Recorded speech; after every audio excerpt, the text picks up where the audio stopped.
Dr. Pooplove here, and today I want to talk about Helldivers 2 and dissect everything we know so far about this game. And stick around until the end because I think there is a lot more than meets the eye. Let's get right into it. So the first real glimpse we got of Helldivers 2 was at the PlayStation Showcase in May of 2023. There was a bit of a funny intro setting up the quirky, humorous tone to this game, and the main character ends up donning the classic Helldivers suit. But towards the end of the trailer was when things got interesting. We started to see some gameplay, which showed off this game from the third-person perspective. But at the bottom of the screen, there was this disclaimer that said that it wasn't totally representative of the real game, and it led many to believe that Helldivers 2 wasn't actually making any major perspective shift, that this was just for the marketing. And it wasn't until we got this latest trailer that we got some real clarity from the CEO and creative director himself, who said that yes, this was a third-person tactical shooter, confirming that the perspective would be shifting. But in order to understand Helldivers 2, we first need to understand Helldivers 1, because despite the perspective shift, I believe much of the meat, much of the objectives, much of the missions will largely be the same as the original. In the original game, you control a Helldiver who has landed on a hostile part of Super Earth, and you need to accomplish some objectives while defending yourself and your teammates from hostile alien threats. Now, you have guns to help you, but you also have these stratagems, which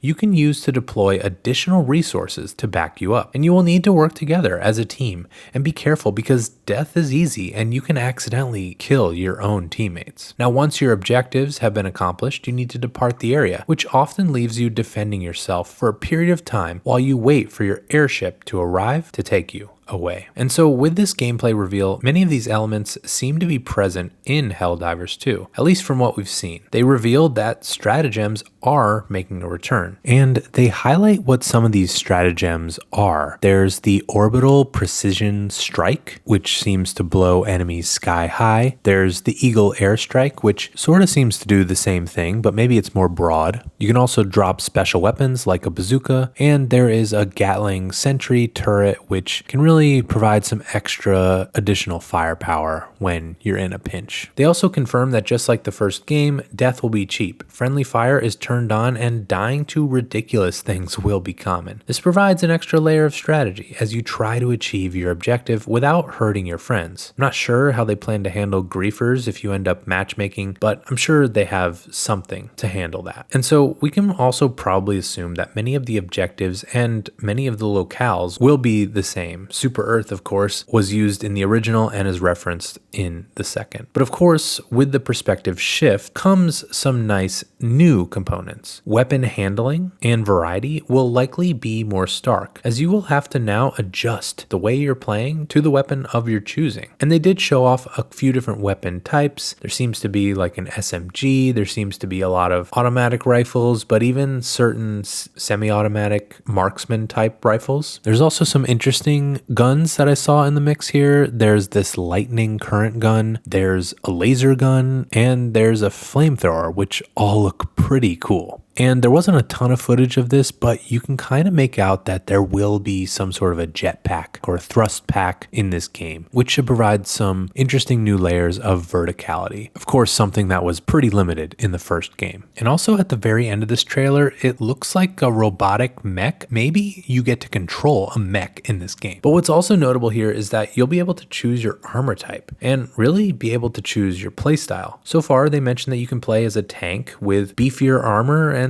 slower movement, but you can also play as a quicker, more stealthy class. I'm certainly more curious to see how class creation and skills can be combined to perfect loadouts for your various playstyles. Also, the enemies look like they can overwhelm pretty easily, leading to some great opportunities for employing tactics and strategy to survive against the odds. I personally am hoping for some brutally challenging encounters and perhaps even a horde mode. But there are even more details that we can get about this game from Arrowhead's own website. In a post that came out around the time of this gameplay trailer, they offered some interesting additional details. For one, it seems that stratagems will still be deployed by entering button combinations, just like in the first game. For guns, there are a lot of options, and there even seems to be some weapons labeled exotic, probably that laser electric gun I referenced earlier. Now, in selecting your loadout, you will also have the option of light, medium, and heavy armor types, as well as unique passive abilities. So loadout customization will be a strategy in and of itself. And they also emphasize the co-op nature of this game. It is a team game, and so team strategy will win. Loadouts can be made to synergize with each other as you plot out your way to achieve the objectives. But there are even team weapons, which are weapons that are too powerful for one person, and thus you have to work together in order to utilize it. This could be having one person carrying the weapon and another person carrying ammo for it, for example. And this just makes me even more excited for the possibilities and strategies that Helldivers 2 seems to have, something that I love with my third-person shooters, although I do hope there is some room for solo play as well. Now, as of yet, we don't have a release date except that it's supposed to come in 2023, but Insider Gaming potentially has honed this date to October through this leaked mission briefing, which is supposed to go out to content creators as they promote the game, tells them to mention it is coming in October. And well, honestly, I hope that this gets changed to November or December because so many freaking games are coming out in October. And as a relative underdog, I think this game deserves more of a chance to shine. Now, it should also be mentioned that this is likely considered in PlayStation's live service strategy. While developer Arrowhead is not owned by Sony, PlayStation Studios is publishing this, making it a second-party game, and it's likely a big part of PlayStation's live service push. And so there's likely going to be microtransactions of some sort to contend with. This is not the best, and I'm not sure how microtransactions were handled in the original game, but it's likely to be much worse. This is Sony we're talking about, and so